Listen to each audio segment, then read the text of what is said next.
que brote mi Señor, haz que brote. Buenos días, bendecido. Qué bueno verle, que están bien, que están prósperos, que están en salud. Qué bueno. Primero que todo quisiera saludar a las personas que están allá a través de la internet. Para nosotros son muy importantes ustedes, muy importantes. Así que un saludo para todos en diferentes lugares, en diferentes ciudades. Así que no puedo decir en específico, pero para todos nuestro saludo, nuestro muy caluroso saludo. Así que son todos bendecidos. De camino le mando un saludo fuerte a la abuelita de Nueva York. Ella sabe que tuvo su gran nieta y ya me contaron. Así que muy bendecida para ti y para tu familia. Quiero decirles que las personas que están a través del internet viéndonos, nos están viendo hoy en vivo. Pero las personas que quieren vernos a través del streaming, hay fallas técnicas de una máquina, que es el suplidor, el servidor. Nos gustaría que tuvieran un poquito de paciencia, porque lo que pasa es que hay personas que quieren ver las enseñanzas que están ya en el archivo, y eso es lo que no las deja ver. Pero yo declaro que sí, pronto lo van a poder ver, que pronto van a poder entrar ahí y ver todas las enseñanzas que yo sé que son de gran bendición para todos ustedes. Quisiera darle un saludo. Déjame pasar, Miriam, alcánzame ahí los espejuelitos, porque si no, míralos ahí en el maletín. Ahí. Quiero leerle algunos de los correos que nos han entrado. Dice: Pastor Barbón, gracias por su contesta. Mi nombre es Germán y vivo en el estado de Illinois.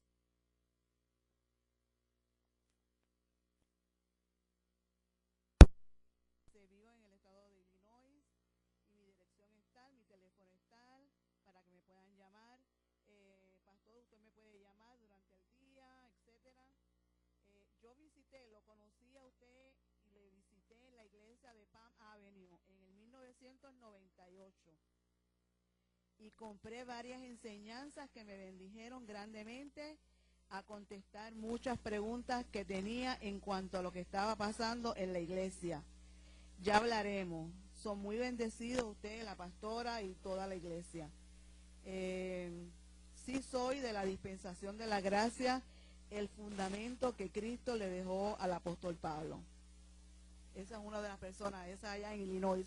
Por eso le digo que no digo en específicos lugares, porque hay muchos lugares que nos están viendo. Y esta es una persona de aquí de la iglesia que escribe.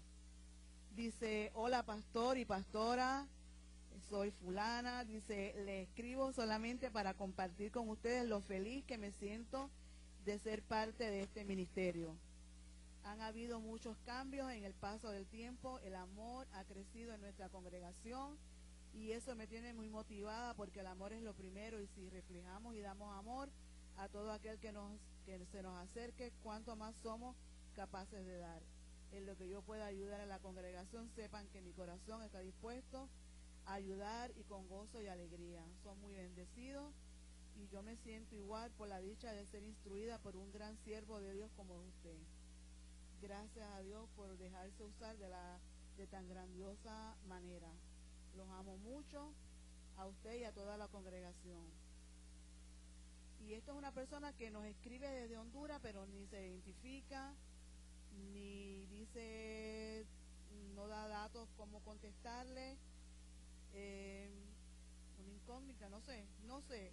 Dice solamente: hola pastor, soy de Honduras y tengo una pregunta para usted. Esto es de toda la salvación, pero imagínense cómo. Así que ya volverá a escribir. Ya volverá a escribir. Así que son todos bendecidos, ya estamos listos para recibir la palabra que el Señor tiene para nosotros. Y aquí nuestro pastor con nosotros.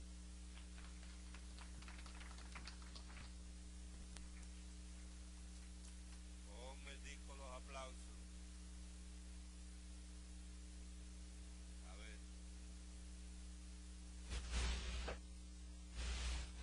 Vamos a considerar. No tengo sonido. Ahora sí, ¿no?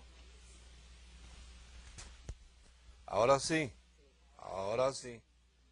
Vamos a considerar ahí en Hebreos, la última carta que el apóstol Pablo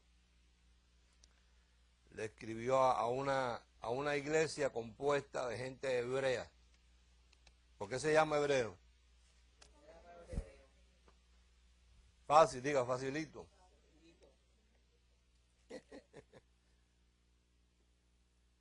Cuando dice ahí Primera de Corintios, ¿a quién le escribió? No, te agarré. A la iglesia que estaba en un puerto llamado Corintio. No a todos los corintios. Entonces ahí en Hebreos 5, dame un poquito más de volumen, Ernie.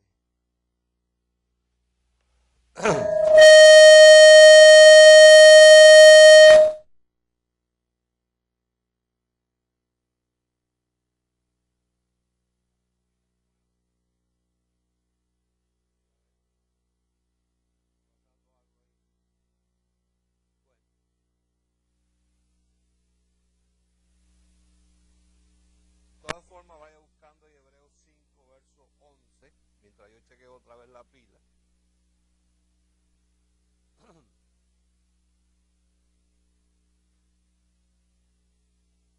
No seré yo que estoy gastado.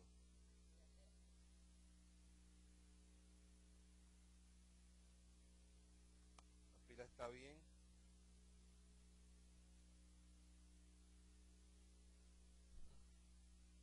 Dime.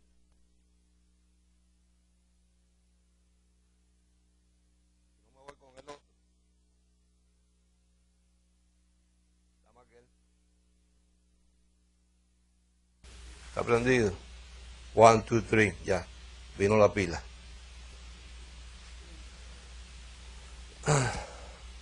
Hebreos capítulo 5, verso 11. Vamos a hablar hoy del conflicto de los siglos. De esto se trata.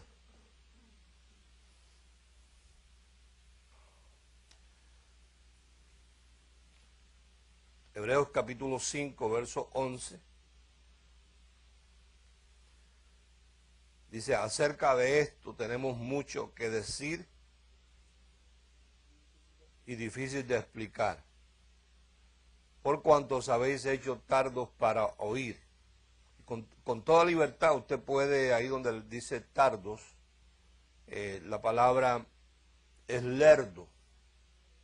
Y como es una palabra que no es común y corriente, no la entienden muchas personas, la traducción correcta, que no tiene por qué ser ofensiva, sino esa la traducción es estúpido. Con toda confianza lo puede poner ahí. Entonces lo leemos así, acerca de esto tenemos mucho que decir y difícil de explicar. Y esta es la razón por la cual se hace difícil de explicar para el apóstol Pablo, que no debería ser difícil porque era un hombre lleno del Espíritu Santo, con revelación, sabiduría, escogido desde antes de la fundación del mundo por Dios para ser el perito arquitecto de este nuevo pacto, de la dispensación de la gracia. Sin embargo, se le hacía difícil de explicar. O sea que el problema no estaba en Pablo, estaba en la gente que pertenecía a la iglesia, que estaba compuesta de hebreos, acostumbrados a la práctica de la ley judaizante. Y la razón es esta, que se hacían tardos, lerdos, estúpidos para oír.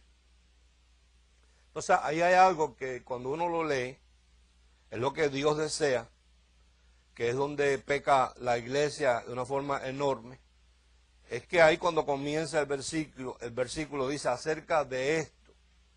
Entonces ahí usted como ser pensante y como persona que cuando agarra en sus manos este libro, lo hace para aprender, deben hacerle una interrogante válida. Es válida. Cuando dice acerca de esto, uno tiene que preguntarse, ¿acerca de qué? Entonces, como esto entendemos que no fue escrito por capítulos y versículos, sino por pensamiento, tenemos que ir atrás a ver dónde empieza el pensamiento, de qué es lo que está hablando, no Pablo, en realidad, sino el Espíritu Santo a través de Pablo, a una iglesia compuesta de gente hebrea y acostumbrados al sistema judaizante, diga religioso de aquella época.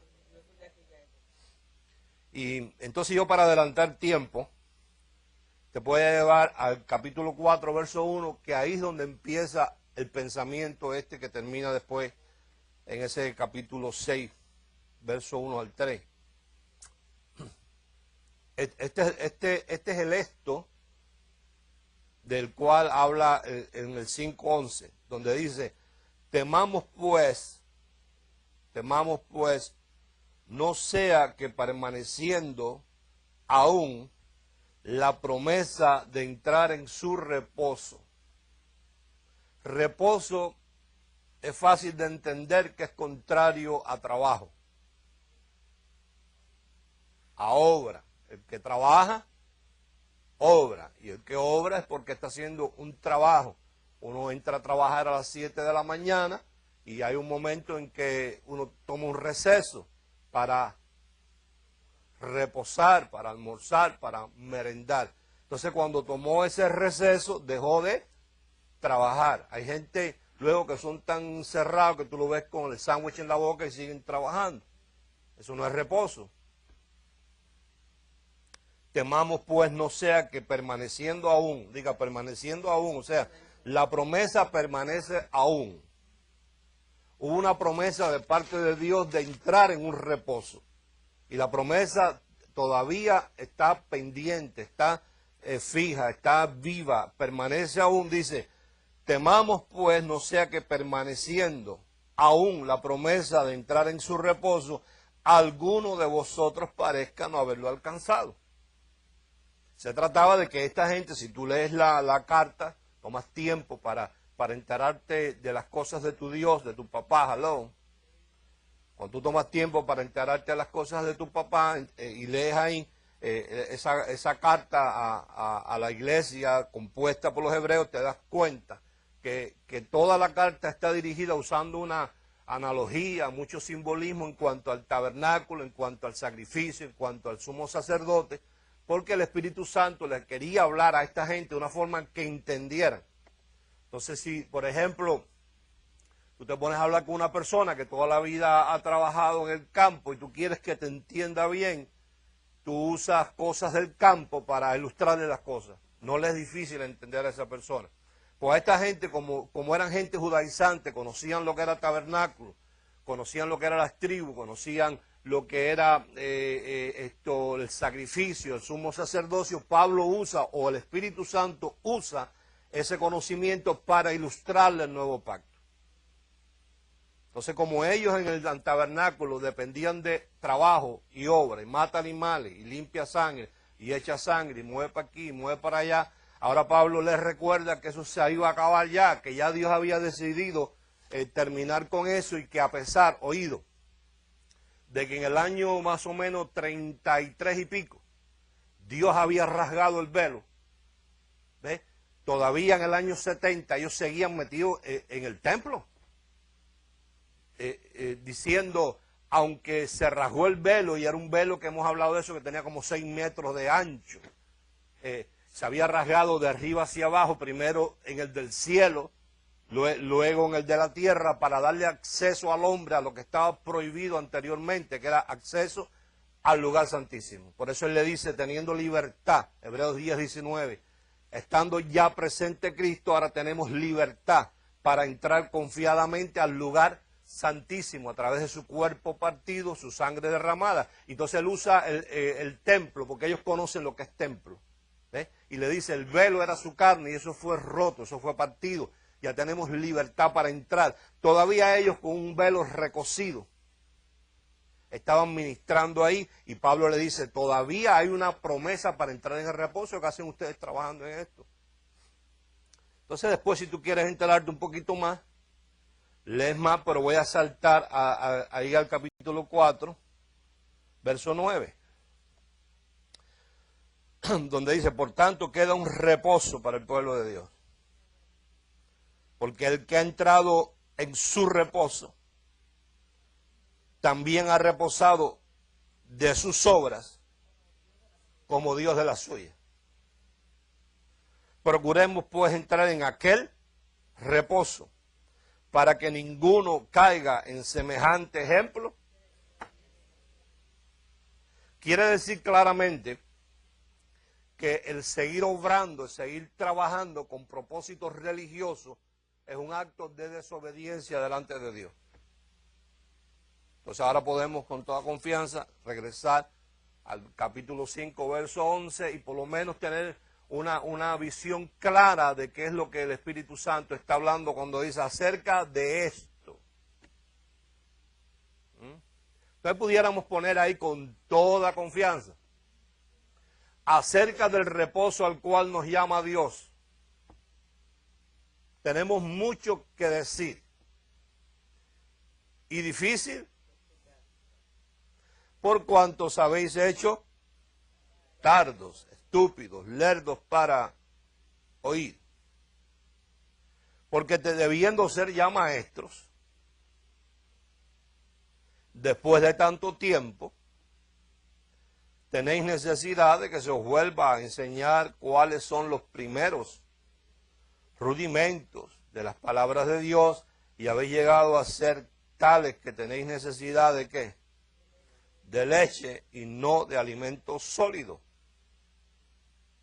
Y todo aquel que participa de la leche es inexperto en la palabra de justicia, porque es que niño. Un niño se caracteriza por su ignorancia. Pero el alimento sólido es para los que han alcanzado ¿qué? Madurez. Para los que por el uso de la palabra tienen los sentidos ejercitados en el discernimiento del bien y del mal. Y el pensamiento continúa, no termina ahí. Por tanto, si uno no sigue buscando el fin del pensamiento, pierde lo mejor. Por tanto, dejando ya. ¿Qué es lo que dice ahí que hay que dejar ya? Los rudimentos de la doctrina de Cristo. ¿Cuál era la doctrina de Cristo? Una doctrina judaizante. Los rudimentos, cosas rudimentarias. Hoy la caña se maneja en rastras, en tractores. Antes de una forma rudimentaria se manejaba en carretas, con bueyes. Entonces cuando habla del rudimento, nos lleva, la intención es que nos lleva a pensar en cómo se hacían las cosas originalmente. ¿Cómo se hacían las cosas originalmente? Eran los tiempos de la carne de Jesús, donde él iba a la sinagoga los sábados, donde celebraban las fiestas judías, donde se guardaba el sábado, donde celebraban Pascua, donde celebraban panes con levadura. Entonces dice él, por tanto, dejando ya los rudimentos de la doctrina de Cristo, vamos adelante ¿a qué? El paralelo que Jesús le dijo a la gente de su época, que les creó una catástrofe, y los trastornó, los golpeó en su escuela teológica, cuando le dijo lo del vino nuevo no se echa en odres viejos, ¿te acuerdas? Entonces ahí les está diciendo, si ustedes quieren ir a la madurez, tienen que dejar los primeros rudimentos de la doctrina. O sea, madurez y rudimentos no juntos. Porque el que depende de rudimentos porque no ha alcanzado ¿qué? Madurez. Entonces dice, por tanto, dejando ya los rudimentos de la doctrina de Cristo, vamos adelante ¿a qué? A la perfección, a la madurez, no echando otra vez el fundamento del arrepentimiento de obras muertas, de la fe en Dios, de la doctrina de bautismos, de la imposición de manos, de la resurrección de los muertos y del juicio eterno. Y esto haremos si Dios en verdad lo permite. Ahí termina el pensamiento del reposo, aunque aparece a mitad de un capítulo. Después de ahí en adelante, ya él continúa con otro pensamiento que no es el que nos ocupa en esta ocasión. Lea conmigo en Génesis capítulo 2, para que veamos ahí el primer reposo. Génesis capítulo 2, la intención de Dios, el primer reposo, la primera justificación.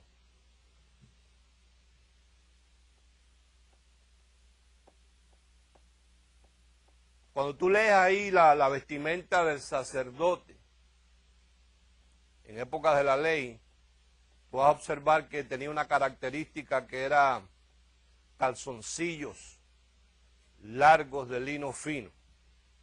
El propósito de eso era, y las medidas con las cuales estaban hechas, no, mira, ahí todo lo que tú ves ahí de parte de Dios, nada es por casualidad, nada es por capricho. O sea, Dios no le dijo al sacerdote, te me pones calzoncillos de tal medida, de tanto por tanto, y que sean de lino fino. El propósito era que estuviera fresco sus indumentarios y no hubiera sudor, porque Dios odia el sudor.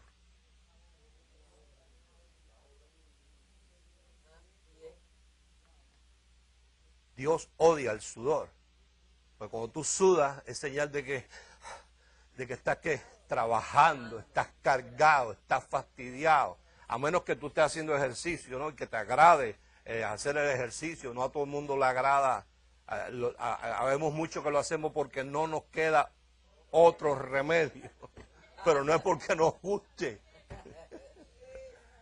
No es porque nos guste caminar. Nos gusta más estar ahí. Y ahora que hay como 800 canales de esos de cable. ¿Ah? Entonces Dios no quiere sudor porque el sudor es señal de obra, de trabajo, de esfuerzo. Entonces la razón, búscalo después si tú quieres conocer más de las cosas de tu papá. Busca después ahí la vestidura del sacerdote en tu casa, con calma, y vas a leer ahí donde dice las características del calzoncillo del sacerdote de lino fino, una cosa fresquecita. ¿Tú no has visto? Eso le dicen estopilla, que es la ropita de los bebés, la telita esa, eso es lino fino, una estopilla de ropa de niño recién nacido que es fresquita, para que él tuviera ventilación y no hubiera, porque Dios no quería que hubiera sudor, porque Dios no le gusta el sudor y lo estableció desde el principio, Génesis 2. Fueron pues acabados los cielos y la tierra. Diga acabados. Diga acabados. Diga acabados. Fueron pues acabados los cielos y la tierra y todo el ejército de ellos. Cuando tú lees ejército, lees estrellas, lees ángeles, arcángeles, serafines, querubines, toda la historia esa que hay. Y ya acabó, diga acabó, diga acabó. Acabó Dios en el día séptimo la obra que hizo. ¿Y qué hizo? Y reposó el día séptimo de toda la obra que hizo. ¿De cuánta obra? Toda. Y como la vio chévere, buena, terminada, bendecida, santificada, la pasó por el control de calidad, consultó con medio mundo ahí, le dijeron, está completa. Entonces, ¿qué hizo? La bendijo. Porque Dios no va a bendecir nada que no esté terminado. ¿Aló? Y bendijo Dios el día séptimo y lo santificó porque en él reposó de toda la obra que había hecho. ¿En dónde? Y había hecho al hombre, había hecho a la mujer, todas esas cosas las había hecho él. Entonces ese es el primer reposo de Dios, roto por el hombre. Lo vemos roto ahí en Génesis capítulo 3.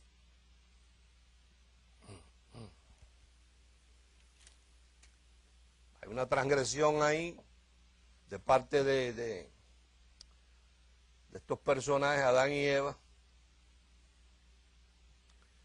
Y en Génesis 3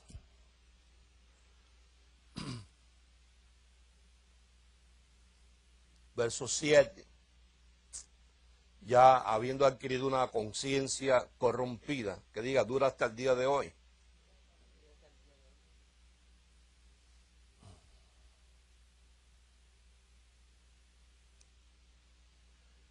Observa que comió ella o recibió ella del fruto, no pasó nada cuando le dio al marido, y el marido, que es la cabeza, comió o recibió el conocimiento corrompido del aparecido. Ahí fueron abiertos los ojos de ellos, recibieron conciencia, la conciencia los acusó, y ahí rompe el hombre lo que Dios había establecido, su reposo. Diga, hasta el día de hoy. Entonces cosieron delantares de higuera. Se acabó el reposo. Porque ya ellos entendieron que estaban desnudos. Ellos entonces se tapan, se cubren, pero usan un material que no es eterno, no es permanente, sino es un material que para poder coser ese taparrabo ahí, ese delantal, tenían que desprender la hoja, ¿no? de la higuera, y una hoja fuera de un árbol se muere. Es un principio establecido por Dios ahí. Entonces se muere la hoja, se seca la hoja y se quedan otra vez como. Entonces, como están desnudos, la conciencia lo acusa, que tienen que volver a hacer otro delantal de higuera. Y a los 3 días, ¿qué tienen que volver a hacer? Y a los 3 días, y cuando entonces tienen los hijos, le enseñan que tienen que taparse el rabo o el cuerpo. Y ellos entonces caen también en la obra. Diga conmigo, tradición religiosa.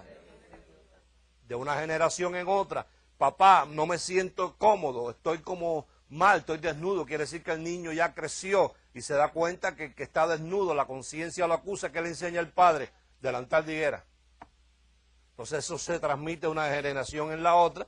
Entonces Dios viene, y en el verso 21 de ese mismo capítulo, primera justificación de parte de Dios al hombre.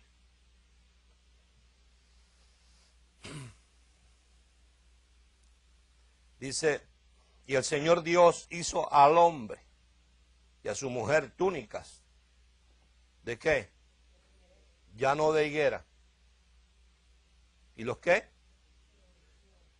Observa que fue ya Dios el que viste al hombre, que Dios es el que se ocupa de hacer un cuerpo partido, una sangre derramada, porque la piel procede de un animal, y aunque ahí no especifica cordero, lo que nos está enseñando que desde el principio Dios le dijo al hombre, no importa que ustedes hayan roto mi reposo, y el haber salido de mi reposo los mete a ustedes en una obra que es contrario a lo establecido por mí, y ustedes han querido, ustedes con su obra, justificarse delante de mí. Yo les voy a enseñar que no es así. Y aunque por el momento ustedes van a seguir en su tropelín ahí, yo les voy a enseñar una sombra, diga, una sombra de lo que ya yo tengo preparado, que es un cuerpo partido, una sangre derramada. Ya yo maté el animal, partí un cuerpo, derramé una sangre, y aquí están las pieles. Entonces es Dios el que cubre al hombre. Diga, todavía permanece ese reposo. Todavía permanece la promesa de entrar en su reposo. Este mensaje que nosotros manejamos es un mensaje, escuche, profético. No hay nada más profético que el mensaje de la gracia. La gente tiene confundido lo que es un mensaje profético o lo que es un profeta. Un profeta ve lo que nadie ve. Oído. El profeta no está para estarle adivinando a la gente quién es el político que se supone que o piensa que va a ganar. Eso se le puede dejar a Walter Mercado u otros horoscoperos que hay, que hoy en día la gente en las iglesias, en vez de buscar revelación, lo que andan buscando es que los impresionen.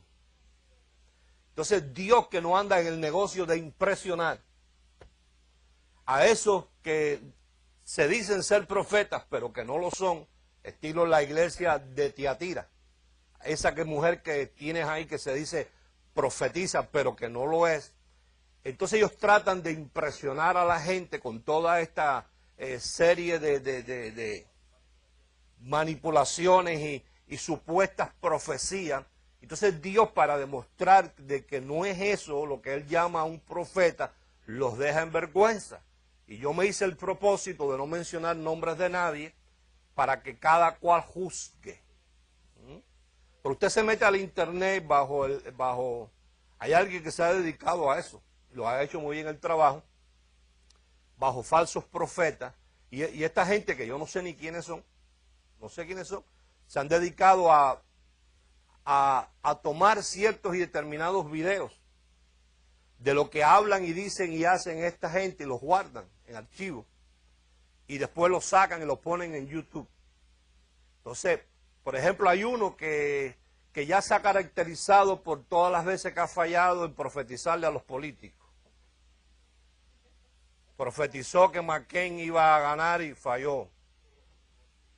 Profetizó allá en Ecuador en el 2008 una pastora, ya eso está ahí en YouTube, que iba a ganar las elecciones y la mujer se gastó lo que tenía y no tenía y sacó un 1% de los votos. Está ahí el individuo, es de aquí de la ciudad. Y donde dice, yo profetizo en el nombre del Señor que la próxima presidenta de Ecuador, eso fue en el 2008, va a ser una mujer. Y entonces ahí está la pastora postulada al cargo de presidenta para Ecuador y termina sacando el 1%. Entonces eso no es profecía, hermano. Profecía es lo que otro no ve. Hay momentos que alguien puede funcionar en el don de conocimiento y hablarle a una persona de algo de la persona. Pero profeta es el que descubre el plan de Dios secreto que nadie conoce y ve. Y por eso es perseguido, porque ve lo que otro no ve. Y entonces cuando lo dispara, la gente no entiende lo que él está diciendo y muestra está en la Biblia más que nadie. Noé. ¿Qué profetizó Noé? ¿Qué le pasó a Noé? Lo dejaron solo. ¿Por qué? Porque nadie sabía lo que era lluvia. Sin embargo, Noé, que fue el único, ahí está en Génesis 8. Génesis 8, verso 1. Y esta es otra de las características, que Dios de alguna manera busca entre todo el grupo de gente y escoge uno.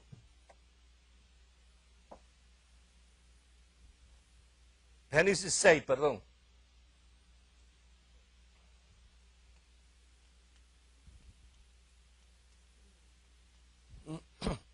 Verso 8 dice, pero Noé halló gracia, favor ante los ojos del Señor. Que ahí no había más gente. Sí, había mucha gente, pero no todos estaban dispuestos a pararse delante de una multitud de gente que ya para empezar, el verso 5 dice, y vio el Señor que la maldad de los hombres era mucha en la tierra y que todo designio de los pensamientos del corazón de ellos era de continuo solamente al mal. Entonces, había mucha gente, pero no todos estaban dispuestos en una sociedad como esa a pararse y decirle a esa gente, oye, va a llover. Y la gente dirá, pero este viejo está loco, ¿qué le pasó a este tipo? Ahí no dice cómo era Noé, pero en las caricaturas los muñequitos lo presentan con 2 mechones blancos aquí, calvo completo aquí. Vamos a imaginarlo así.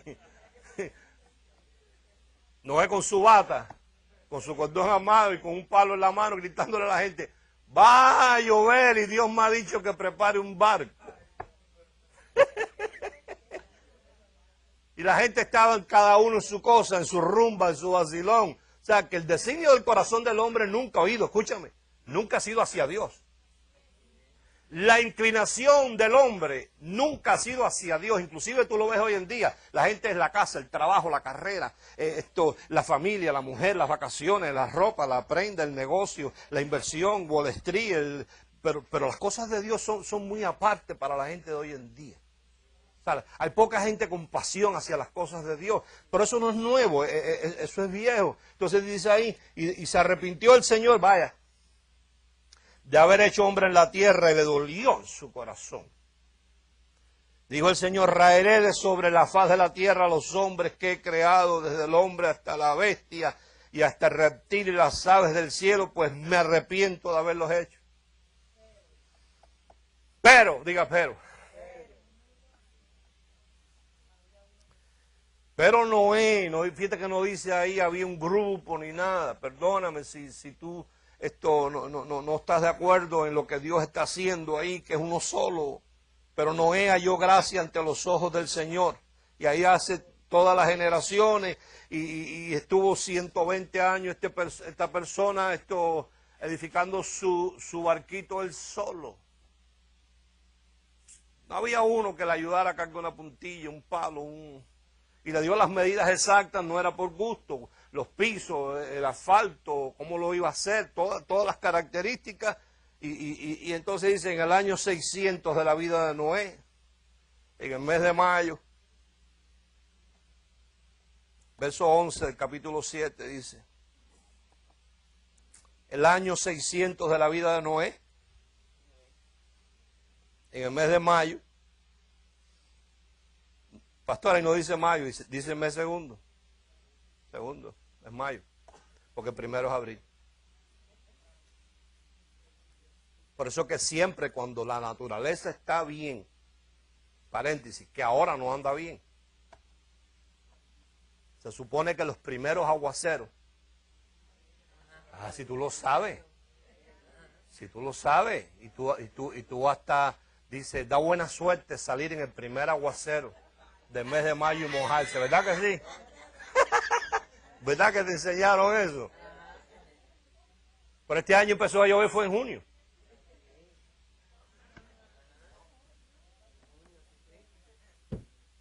Quiere decir que aún hasta la propia naturaleza está embroncada.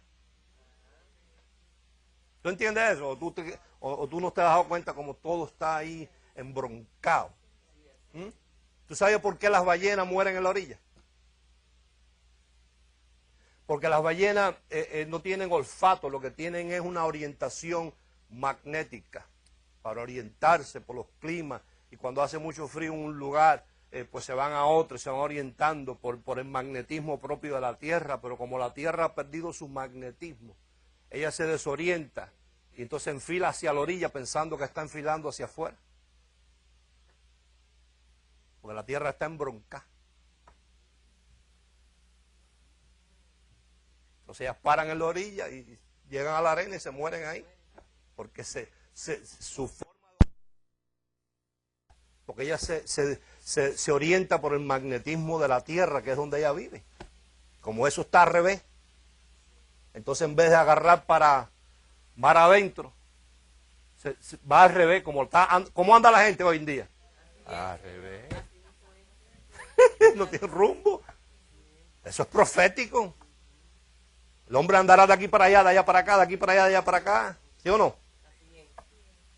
Entonces, en el año 600 de la vida de Noé, en el mes de mayo, oye, exactamente a los 17 días del mes. O sea, el día 17 de mayo, ¡pum!, cayó el primer aguacero. Ya estaba eso ahí, vaya, las nubes estaban con un reloj. Y las nubes esas ahí, mira, cargá y cargá y cargá y cargá y cargá y cargá y cargá y cargá. Y el día 17 de mayo del año 600, no antes ni después. Entonces quiere decir que lo que Dios tiene establecido para ti, tú tienes que esperar que eso se manifieste. No lo empuje, porque si lo empuja lo daña. Aún hasta la muerte deja que te llegue sola. Esa no te gusta, ¿verdad? Esa hay que...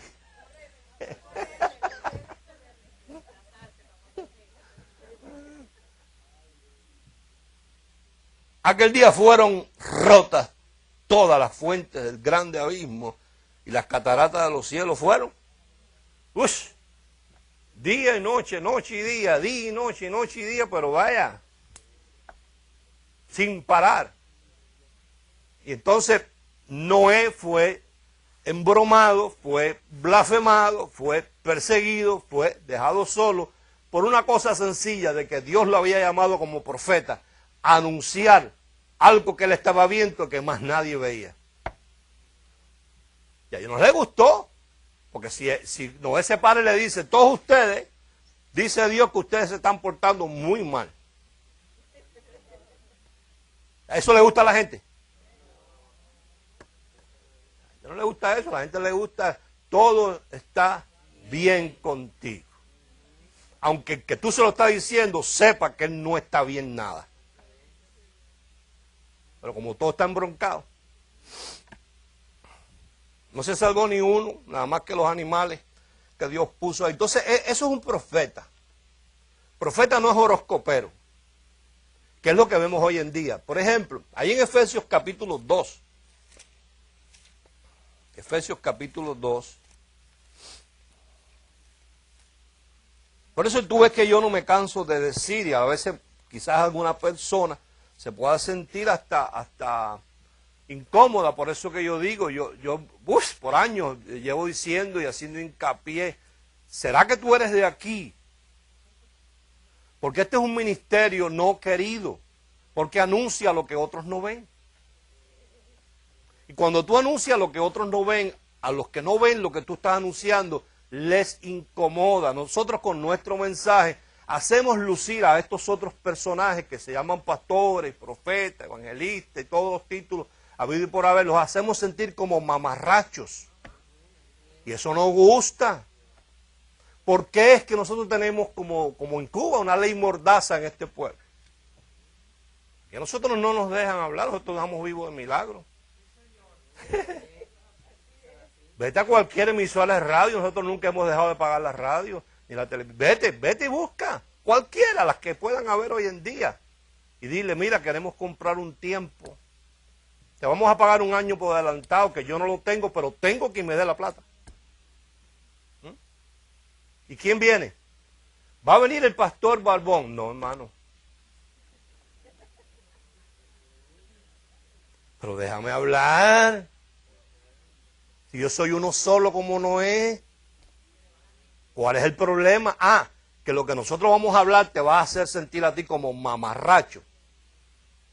Y esos son otros 20 pesos. Pero déjame hablar, ve a cualquiera de las emisoras y proponle tú que hagan una mesa redonda, que me desenmascaren a mí. Yo soy el enmascarado, yo soy el malo, yo soy el que estoy equivocado, yo soy el anticristo, yo soy el falso profeta, yo soy todo lo que ellos quieran. Pero bueno, que lo demuestren públicamente, que ellos lleven a los apóstoles que hay hoy en día y hagamos una mesa redonda y nosotros pagamos el tiempo y 10 minutos ellos, timbre, y 10 minutos yo con la Biblia de ellos. ¿Por qué? Porque nosotros hablamos cosas que a ellos les trastorna y los hace lucir como mamarrachos. Entonces, por eso es que yo siempre digo, ¿sabes tú dónde tú estás? Porque la única forma que tú te puedes sentir contento, conforme, feliz aquí, es que el espíritu de la profecía esté sobre ti.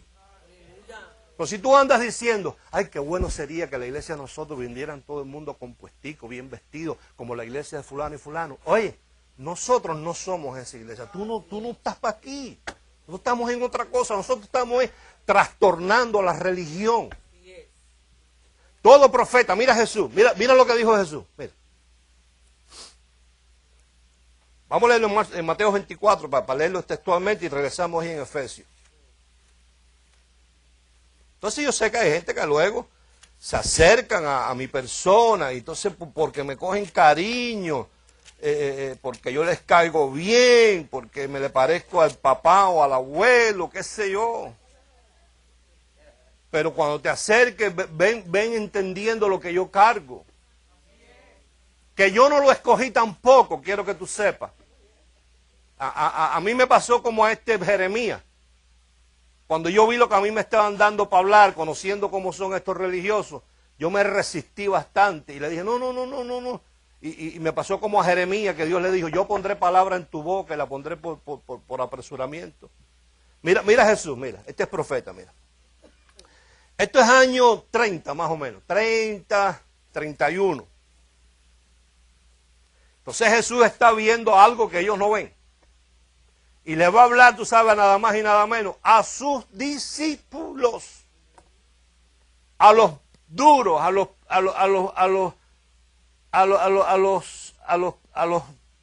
mero, a los uña y carne, a los uña y mugre, a la piña, a la rosca, a la tuerca.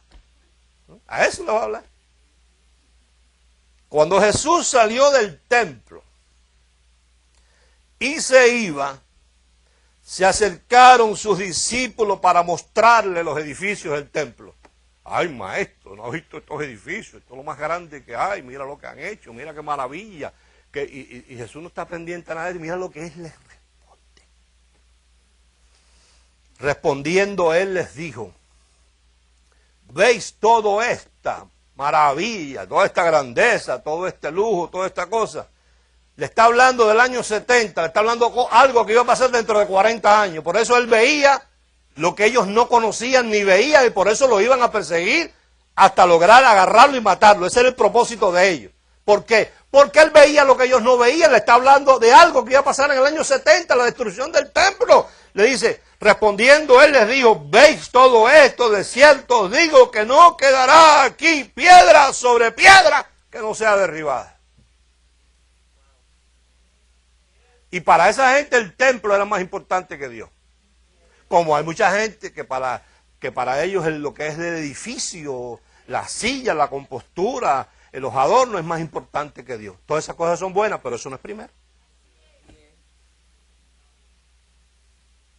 Entonces, siempre y cuando una persona se levante como profeta de parte de Dios, siempre, escucha, va a anunciar lo que los demás no ven. Y como los demás no ven, no lo entienden, porque se está anticipando. Jesús estaba profetizando la destrucción del templo 40 años antes que pasara.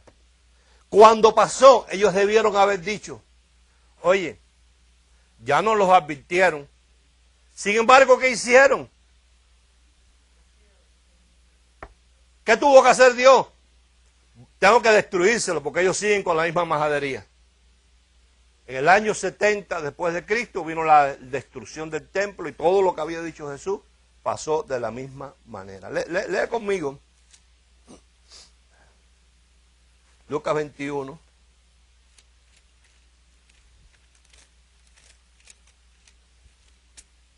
Entonces ahora yo te pongo una pregunta en el ambiente.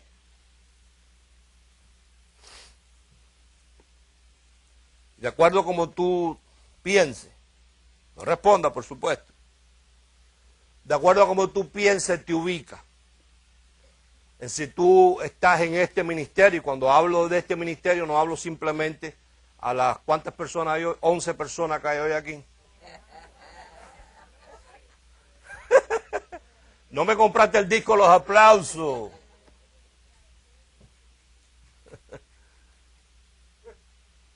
Sino también a todas esas personas que nos sintonizan a través de tantos lugares. Escucha la pregunta que yo voy a dejar en el aire, tú la absorbes,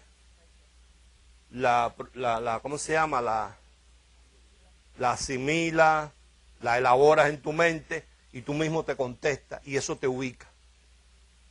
¿Cómo te hace sentir a ti el hecho de que a nosotros no, cuando decimos nosotros, voy a decir yo mejor, que a mí no me dejen hablar en la radio en esta ciudad? A.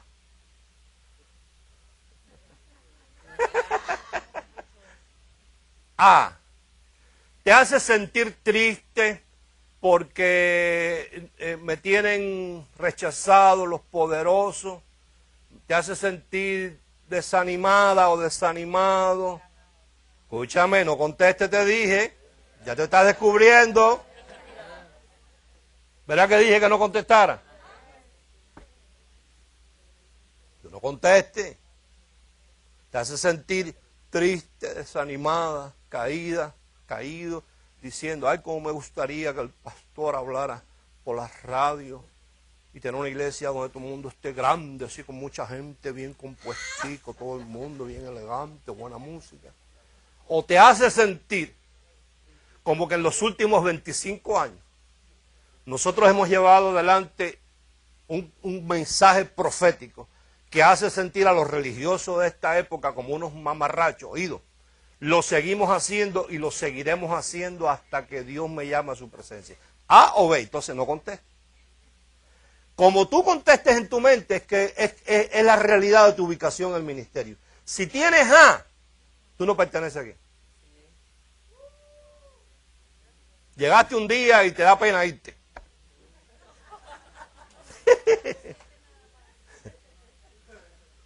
¿Por qué tú crees que sin interés de ofender a nadie, hay un correo ahí de una persona que nos conoció a nosotros en el año 98.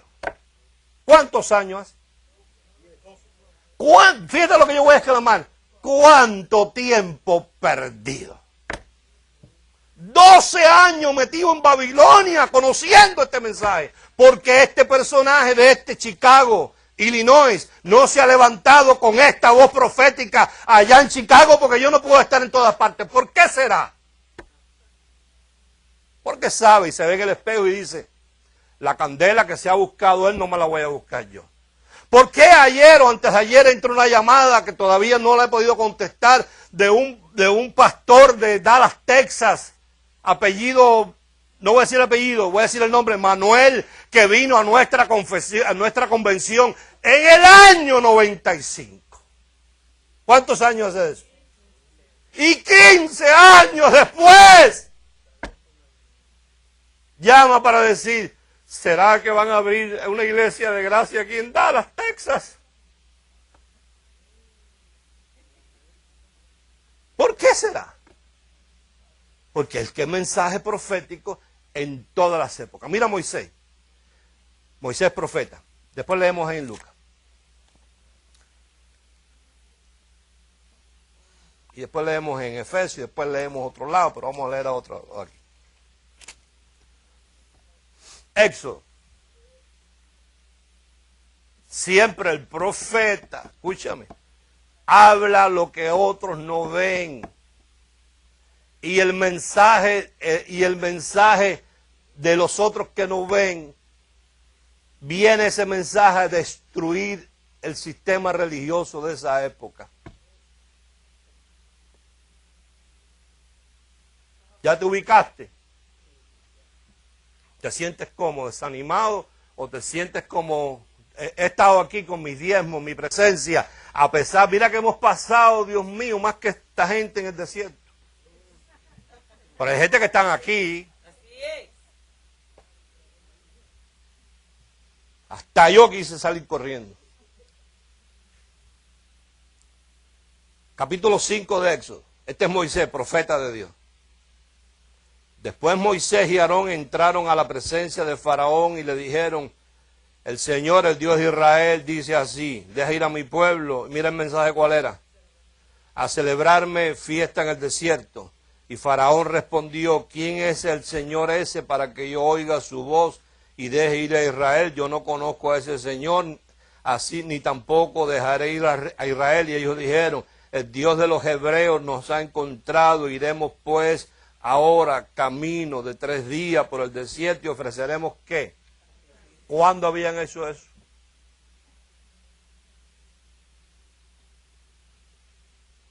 O sea, lo que Moisés le está diciendo a su gente,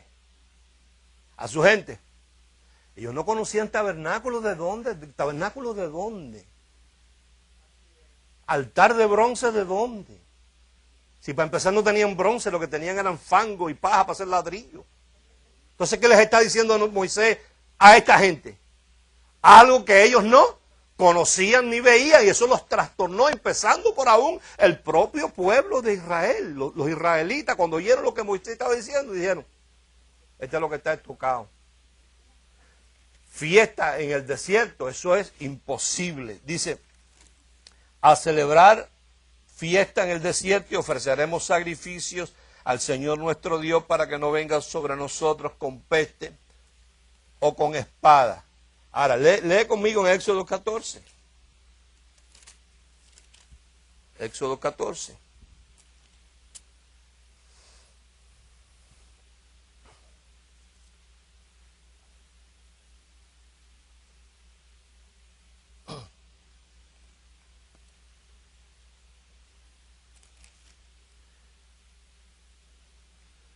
No es ahí donde quiero leerte.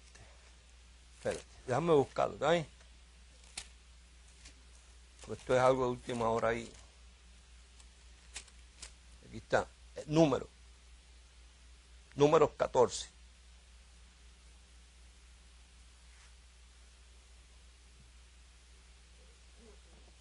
¿Cuántos días había? ¿Cuántos días? 3. 3 días. La invitación era 3 días de jornada. 3 días de jornada. 3 días. Números 14, verso 20. Entonces el Señor dijo, yo lo he perdonado conforme a tu dicho, mas tan ciertamente como vivo yo y mi gloria llena toda la tierra, todos los que vieron mi gloria y mis señales que he hecho en Egipto y en el desierto y me han tentado ya, ¿cuántas veces? 10 veces. Y no han oído mi voz, que estarían sordos. No verán la tierra de la cual juré a sus padres, no ninguno de los que me ha irritado la verá. Para mi siervo Caleb, por cuanto hubo en él otro espíritu, y decidió ir en pos de mí, yo le meteré en la tierra donde entró, y su descendencia la tendrá en posesión. Ahora bien, el amalecita y el cananeo habitan en el valle, volveos mañana y salir al desierto camino del Mar Rojo. Y el Señor habló a Moisés y a Aarón diciendo, ¿hasta cuándo oiré esta depravada multitud que murmura? ¿De quién está hablando? ¿Está hablando de los egipcios, por favor? ¿Hasta cuándo oiré esta depravada multitud que murmura contra mí? Las querellas de los hijos de Israel que de mí se quejan. Diles, vivo yo, dice el Señor, que según habéis hablado a mis oídos, así haré yo con vosotros. En este desierto caerán vuestros cuerpos, todo el número de los que fueron contados de entre vosotros de 20 años arriba, los cuales han murmurado contra mí. Vosotros la verdad no entraréis en la tierra, por la cual alcé mi mano y juré que os haría habitar en ella, exceptuando a Caleb, hijo de Jefone, y a Josué, hijo de Nun. Pero a vuestros niños, de los cuales dijiste que serían por presa, yo los introduciré y ellos conocerán la tierra que vosotros despreciasteis. En cuanto a vosotros, vuestros cuerpos caerán en este desierto. Y vuestros hijos andarán pastoreando en el desierto 40 años. Y ellos llevarán vuestras rebeldías hasta que vuestros cuerpos sean consumidos en el desierto. Conforme al número de los días de los 40 días en que reconociste la tierra, llevaréis vuestras iniquidades 40 años, 1 año por cada día, y conoceréis mi castigo. Entonces, hay gente que ya tú ves, hace 15 años conocieron la gracia. Y despreciaron la gracia por el temor a lo que dirán. Porque yo te digo que no es fácil. La gente contempla, pone en la balanza muchas cosas. Lo primero es que ya tú dejas de ser popular o dejas de ser bienvenido a los lugares donde frecuenta el círculo religioso. Pero mi pregunta para ti es esta. Cada profeta que profetizó, cuando hablo de profecía, y yo quiero que tú identifiques, no el horoscopero, el profeta que habla de las cosas escondidas de Dios. Nosotros llevamos ya 25 años casi ya hablando de esto, y ellos se han hecho tardos, ¿qué? Lerdos, ¿qué? Estúpidos para oír, para entrar en ese reposo. Vamos a Efesios 2. Vamos a Efesios 2.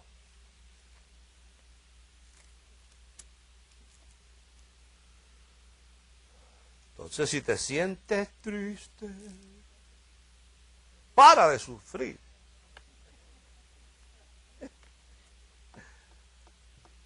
Noé, va a llover. Se quedó solo. Moisés, vamos a celebrar la fiesta, a hacer sacrificio, vamos a levantar un tabernáculo. Y dice, oye, Moisés está tocado. Siempre tú identificas al profeta. Cuando tú oigas por ahí que dicen conferencia de apóstoles y profetas, ponte a oír, a ver qué dicen. Si ellos lo que dicen ya tú lo sabes, hermano, por favor. Están totalmente desorientados y ubicados, no saben lo que es un profeta. Por ejemplo, Efesios 2, verso 19 y 20, 21 y 22. Dice, así que ya no sois extranjeros ni advenedizos, sino conciudadanos de los santos y miembros de la familia de Dios, edificados sobre el fundamento de los apóstoles y... Ok. Esa es la carta del Espíritu Santo a través de Pablo a la iglesia o a los que habían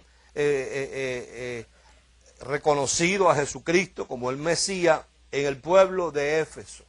¿Estamos? Entonces, la carta está dirigida a la iglesia. Y nos está diciendo ahí en el verso 20 que para ser edificados sobre el fundamento de los apóstoles y profetas, siendo de principal piedra del ángulo Jesucristo mismo, en quien todo el edificio, bien coordinado, va creciendo para ser un templo santo en el Señor, en quien vosotros también sois juntamente edificados para moradas de Dios en el Espíritu. Y ahí continúa el pensamiento, dice, por esta causa. Ahí continúa, capítulo 3. Por esta causa, por la edificación de la iglesia. Ahora, ¿puede un apóstol o profeta que le habla a la iglesia que pertenece a la gracia hablar de otra cosa que no sea gracia? ¿Me explico? No me refiero a que mencione la palabra gracia, porque eso está de moda y según vaya pasando el tiempo, ellos para no quedarse atrás van a mencionar la palabra gracia. Pero una cosa es mencionar la palabra gracia y otra cosa es hablar de ella, que la gracia lo que trae es reposo. Entonces Pablo cuando sigue ahí el capítulo 3, nos habla de que este fundamento sobre el cual es edificada la iglesia, oído, a través de los apóstoles y profetas que hablan de la gracia, no es otra cosa que el misterio que estaba escondido desde antes de la fundación de los siglos. Ahí está, mira. Por esta causa yo, Pablo, prisionero de Cristo Jesús, por vosotros los gentiles, si es que habéis oído de la administración de la gracia de Dios que me fue dada para con vosotros, que por revelación me fue declarado, ¿qué? Claro, entonces cuando a Pablo, por revelación le es declarado el misterio y él lo habla, Pablo se convierte en el profeta que edifica la iglesia, pero cuando él habla, los que lo oyen, ¿qué le pasa? ¿Cómo? Se trastornan, ¿por qué? Porque solamente a Pablo le ha sido revelado este misterio y por eso Pablo es constituido profeta de la gracia, oído, y ni aún los que caminaron con Jesús entendieron lo que Pablo hablaba, oído. Los peores enemigos que tuvo Pablo, el peor obstáculo que tuvo Pablo se llamaban Pedro, Juan y Santiago. Eso es un profeta de la gracia. Un ministerio profético en cada una de las dispensaciones.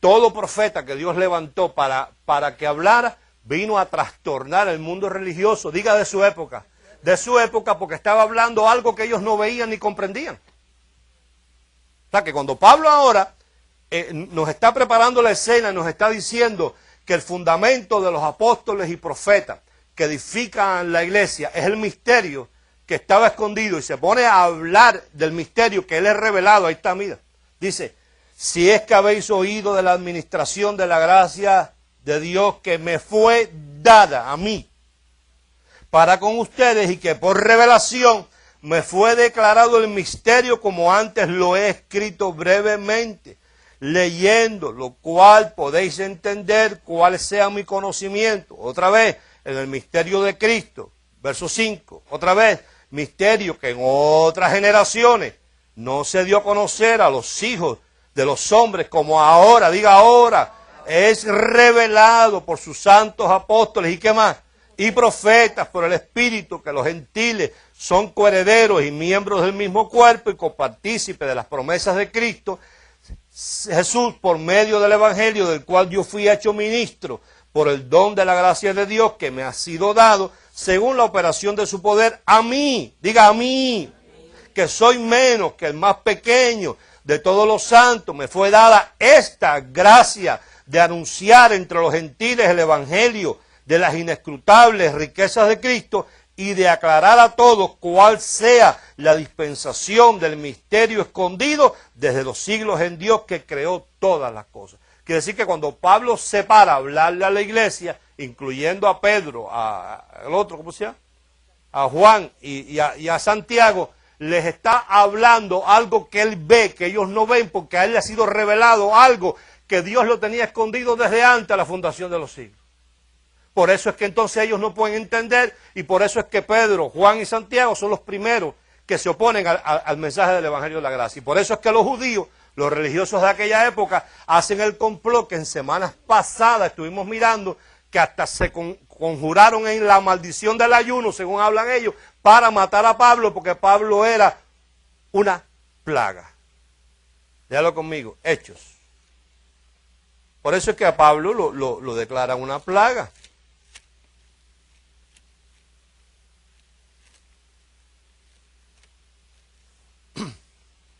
Hechos capítulo, ¿cuál era?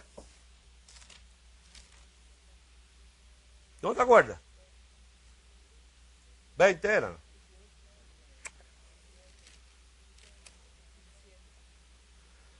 Capítulo 24. Verso 5. Ahora, si yo te preguntara qué hablaba Pablo, la respuesta correcta sería, Pablo hablaba lo que el Espíritu Santo les reveló, que era el misterio que Dios tenía escondido desde antes de la fundación de los siglos, que no era otra cosa que la gracia. ¿Estoy claro en eso? ¿Cuántos están de acuerdo conmigo en eso? Bueno, ahora mira lo que ellos consideran lo que Pablo hablaba. Capítulo 24, verso 5. Porque hemos hallado que este hombre es una.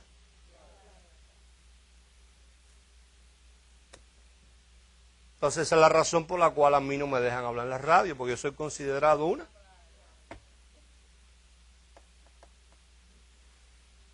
Capítulo 23 de ahí mismo. Entonces a lo mejor alguien se confunde y piensa, ay, pobrecito el pastor, pobrecita tu madre.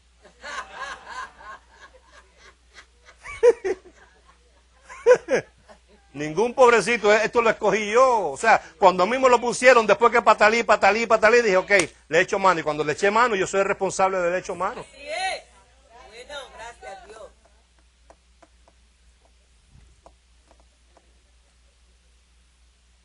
Voy a cambiar eso de tu madre, se ve feo. Pobrecita tu abuela. Para que no sea tan directo al pulmón. No, pero edítalo, bórralo, échalo para atrás, perdóname. Abuela, que es la madre de tu madre. Como dijo una vez uno allá, que lo bañen en el agua de la letrina de su abuela si es que lo vuelven a parir.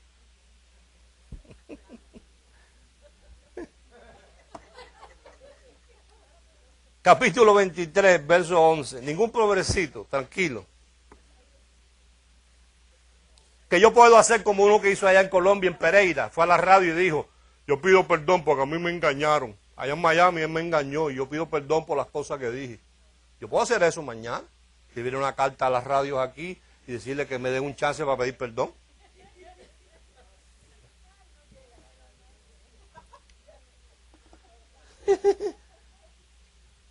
Entonces hablan de Fidel, hasta aquí son peores con la ley mordaza. Allá tú no puedes decir, tengo hambre, como aquel personaje Pánfilo. Jamás, tengo hambre, aquí lo que hay es hambre.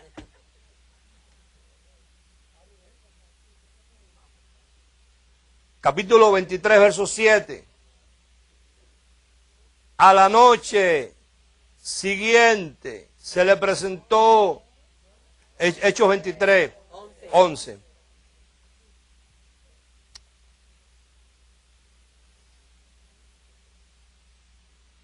Voy a leer un poquito más arriba, en el 23.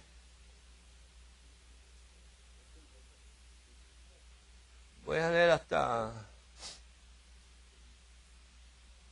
el 6 en adelante. Dice, entonces Pablo, quiero leer el 6 para identificar al personaje. Entonces Pablo, notando que una parte era de saduceos y otra de fariseos, alzó la voz en el concilio, 2 puntos, y dijo, varones hermanos, yo soy fariseo, hijo de fariseo, acerca de la esperanza y de la resurrección de los muertos que me juzga. Como dijo esto, se produjo disensión entre los fariseos y los saduceos y la asamblea se dividió. O sea, Pablo está usando una estrategia aquí cínica por completo, porque los saduceos y los fariseos estaban juntos en contra de Pablo, pero los fariseos creían en la resurrección y los saduceos no. Entonces cuando Pablo dijo eso, lo que hizo con esa estrategia fue dividirlos entre ellos. Usó la estrategia, creo que es de Hitler, divide y vencerás. Cuando dijo esto, se produjo disensión entre los fariseos y los saduceos, y la asamblea se dividió. O sea, le pasa como a los de hoy en día, que ellos están divididos entre sí mismos, y ellos creen todo lo mismo aparentemente. Pero tú ves que ellos no se unen. Oye, con las iglesias grandes que hay aquí, y los apóstoles que hay aquí, para llenar un estadio, en el Joe Ruby, pudieran, ¿verdad?, en favor de las almas que dicen ellos que se pierden. Vamos a decir que el único que no sea invitado sea yo. Porque eso es la plaga, está bien. Pero ¿y ellos por qué no se juntan? ¿Por qué tienen esa camorra entre ellos todos, ese revanchismo, esa competencia? Aquel de allá no se lleva con este de aquí y este de aquí no se lleva con este de allá. ¿No te dice eso algo? Verso 8, porque los saduceos dicen que no hay resurrección, ni ángel, ni espíritu, pero los fariseos afirman estas cosas. Y hubo un gran vocerío, y levantándose los escribas de la parte de los fariseos, contendían diciendo, ningún mal hallamos en este hombre. Ahora salieron a defenderlo. Que si un espíritu le ha hablado a un ángel, no resistamos a Dios. Y habiendo grande disensión, el tributo, teniendo temor de que Pablo fuese, ¿cómo? Pero estos son los religiosos, que los fariseos, los sacerdotes, y estaban a punto de despedazar. Ahora tenga visión de eso. Despedazar es lo que hacen las narcoguerrillas allá, los paramilitares en Colombia, que con una motosierra cortan a la gente en pedazos. ¿Aló? Eso es lo que iban a hacer con Pablo esta gente.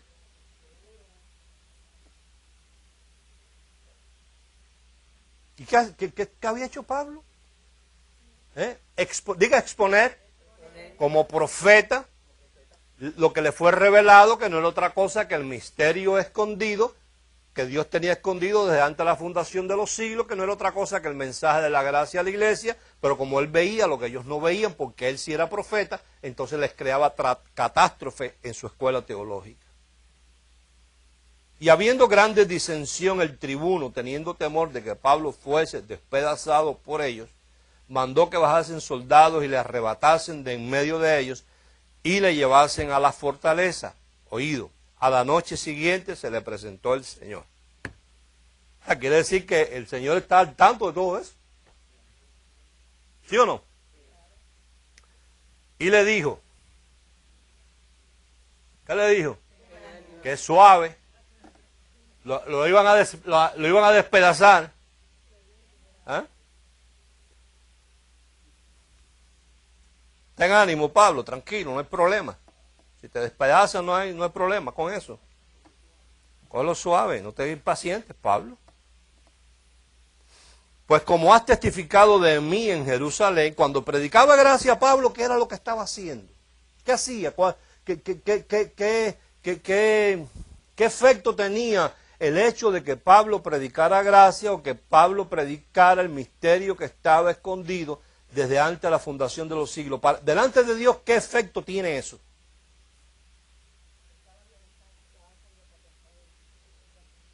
Ten ánimo, Pablo, pues como has...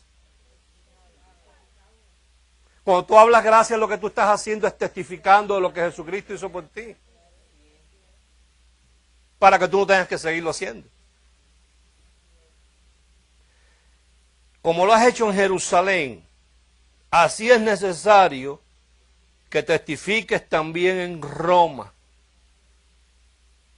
Venido el día, algunos de los judíos, diga los religiosos de aquella época, tramaron.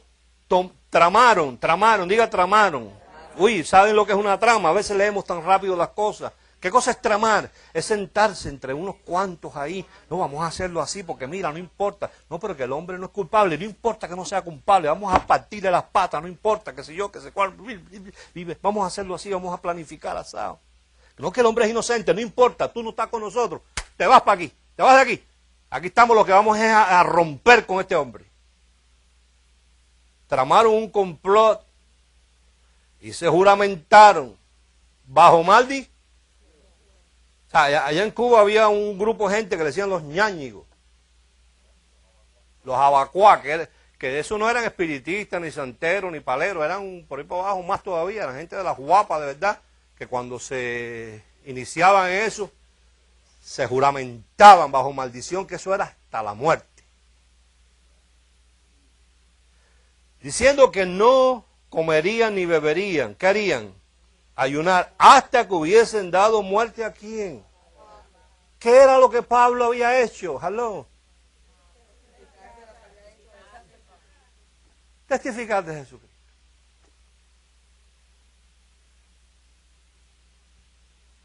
Testificar de Jesucristo. Eran más de 40 los que habían hecho esta conjuración. O sea, que siempre se amotinan un grupo contra uno solo. Para maquinar, para tramar. Por eso entonces alguna gente llenas de cariño, muchas veces, y otras de emociones. Y las emociones otras, ay, pobrecito. No, pobrecito, tu perro.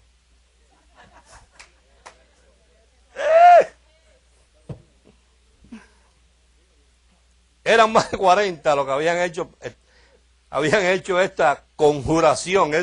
Conjuración, eso es lo que hacen los brujos. Los cuales fueron a los principales sacerdotes y a los ancianos y dijeron, nosotros nos hemos juramentado bajo maldición, a no gustar nada, o sea, no comer nada, y que el ayuno no santifica, hasta que no hayamos dado muerte a quién. ¿Qué hacía Pablo que se merecía esa muerte? Testificar de Jesucristo. Testificar de Jesucristo. Lee conmigo y ahí vamos a ir terminando. Uy, ya se me pasó el tiempo. Voy a leerte algo. Te dejo hoy para la semana que viene. Te voy a leer dos cosas, ¿ves? Dos. Una. Jeremías 6. A ver, si yo te pregunto, ¿dónde comenzamos? ¿En qué comenzamos nosotros hoy el mensaje? Hablando sobre reposo. Sobre el reposo. Pablo se lo recuerda a esta gente, nos lo recuerda a nosotros, y entonces fuimos allá y vimos que el reposo no fue nada nuevo, sino fue que lo primero que Dios hizo fue eso, declarar reposo, y que el hombre lo rompió, y que el que le insinuó romper el reposo al hombre fue el propio Satanás, el aparecido. Y que entonces sometió al hombre en obra. Entonces ahí Dios le mostró la primera justificación, que no era del hombre hacia Dios, sino de Dios hacia el hombre. Entonces Pablo allá, miles de años después, se lo recuerda, pero Jeremías, en medio de todo este rollo, en el capítulo 6, verso 16, se lo recuerda a esta gente. Se lo recuerda. Y le dice, así dijo el Señor, ¿lo tienes? Paraos en los caminos. Detente y mirad y preguntad por las sendas antiguas, cuál sea el buen camino, y andad por él y hallaréis. ¿Qué les está recordando Jeremías a esta gente? Lo que leímos en Génesis 2, el reposo de Dios, que Dios no quiere obra. Cuando tú obras y yo obro, le estamos quitando la gloria a Dios, porque entonces lo estamos quitando a Él del medio, diciendo, quítate tú, que tú no sabes hacer las cosas, déjame hacerlas yo. y andad por él y hallaréis descanso, reposo para vuestra alma. Mas dijeron, lerdos para oír, estúpidos para oír, si se los están diciendo, que ustedes andan buscando reposo para el alma, tranquilidad. ¿Qué están buscando? Pues vayan y busquen en las sendas antiguas, porque eso no es nuevo, le está diciendo Jeremías. Pero nada que ver, dice que no quisieron escuchar. Vamos a trasladarnos rapidito, vamos a dejar Lucas para después, para otra ocasión si nos volvemos a ver. ¿Será que nos volvamos a ver? Ay, como 6 nos vamos a volver a ver.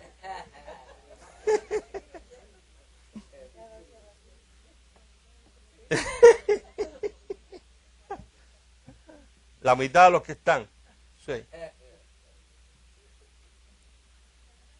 Entonces tú con una conciencia clara, tú y yo leemos ahí y sabemos que esto no es algo del futuro. Porque estamos abriendo ¿cuál libro? Revelaciones. ¿Ves? El libro de Revelaciones que ocurrió en el año 67 al 69. Que el religioso de todas las épocas lo mantiene en el futuro para mantener a la gente temblando, asustada, manipulada, atemorizada. Dice, el séptimo ángel derramó su copa. Estoy leyendo 16, 17. Apocalipsis 16, que es como aparece ahí, debía ser Revelaciones. Capítulo 16, verso 17. Dice, el séptimo ángel derramó su copa por el aire. Y entiende que no es un ángel con una copa. ¿Está bien? Algo simbólico. Dios lo que está diciendo es, tomó lugar algo que yo tenía preparado.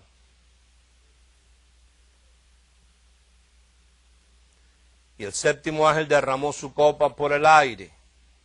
Y salió una gran voz del templo del cielo, del trono, diciendo, diga, hecho está. Ok. Ahora cuando nosotros leemos esto, no es algo que va a hacer. Me detengo ahí para que tú bien digieras eso. Porque es que ha sido tantos años y tantos predicadores asociando nuestra mente y nuestra conciencia con ese libro al futuro.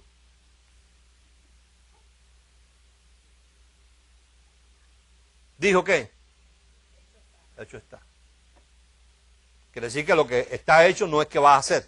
¿Está bien? Entonces, eso que vamos a leer ya está hecho. Sobre todo está establecido en el mundo espiritual, aunque quizás no ha tomado todavía.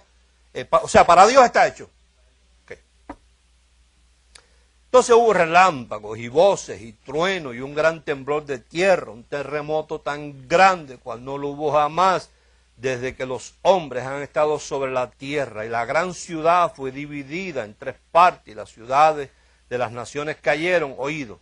Y la gran Babilonia, que no es otra cosa que una mezcla de paganismo con judaísmo, que no es otra cosa que una práctica de lo que se hace en las iglesias evangélicas de hoy en día, una mezcla. O sea, es una mala copia de la iglesia católica, y la iglesia católica es una mezcla de judaísmo con paganismo. Esto que yo estoy diciendo es lo que me hace ser a mí una plaga. ¿Tú estás oyendo? La gran Babilonia, la cual quiere decir confusión religiosa, vino en memoria delante de Dios.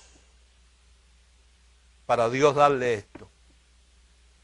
Para darle el cáliz del vino del ardor de su ira. Ahí nos vamos. Ahí nos quedamos para la próxima semana.